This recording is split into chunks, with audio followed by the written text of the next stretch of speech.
ये 5वां है। पहला वाला भी देख लेना, इस टाइप का भी क्वेश्चन नीट जेईई में पूछ चुका है, ध्यान देना।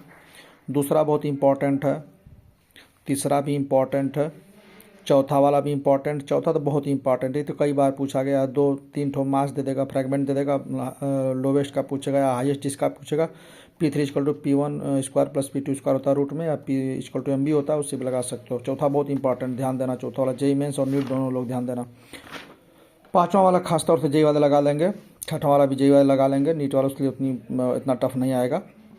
सातवां क्वेश्चन इंपॉर्टेंट है, किसके लिए? नीट और जेईई दोनों के लिए है।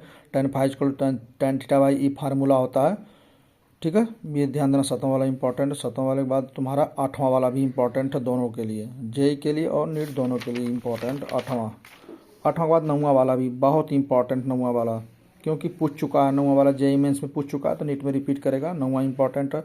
10वां भी इंपॉर्टेंट है, 10वां भी इंपॉर्टेंट। अगर ठीक है लगाना चाहते हो तो लगा लेना, मैं लगाया हूँ, और नहीं तो फिर आंसर क्या करना है इसका याद कर जाना, 10वें वाले का, जेईई मेंस और नीट।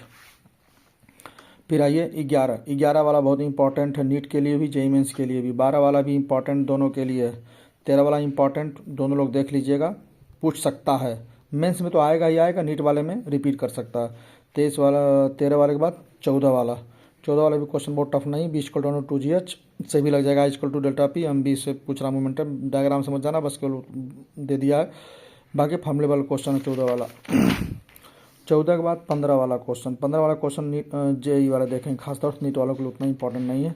16 वाला क्वेश्चन नीट और जेईई दोनों के लिए इंपॉर्टेंट है। 16 के बाद आ जाइए फिर 17 तो ठीक है, थ्योरेटिकल आ सकता है। 18 वाला क्वेश्चन बहुत इंपॉर्टेंट है, velocity of centre of mass पूछा है, m1v1 + m2 v2/m1 + m2, easy question 18 वाला पूछ सकता है नीट और जेईई दोनों में।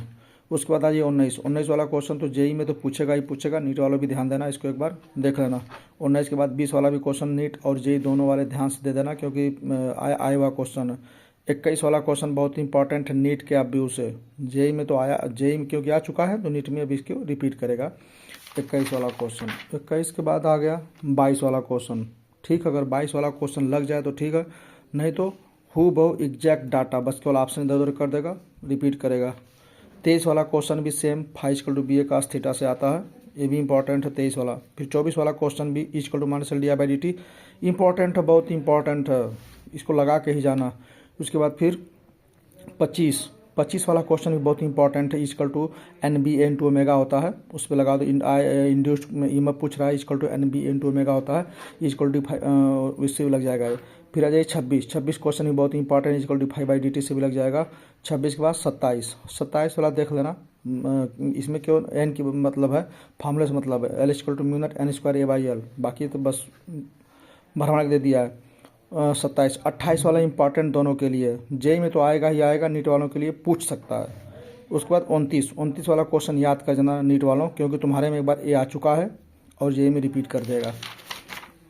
फिर 30 वाला क्वेश्चन बहुत ही इंपॉर्टेंट है। 30 के बाद 31 वाला क्वेश्चन भी बहुत इंपॉर्टेंट है, जब इंड्यूस्ड पे cross radius of the disc पूछेगा तो E = ½ β/r² होता है, बहुत इंपॉर्टेंट है, आ चुका है, बस डाटा चेंज करेगा, कुछ भी करेगा, आंसर यही आएगा। I = v/r, ये भी क्वेश्चन 32 वाला भी बहुत इंपॉर्टेंट है।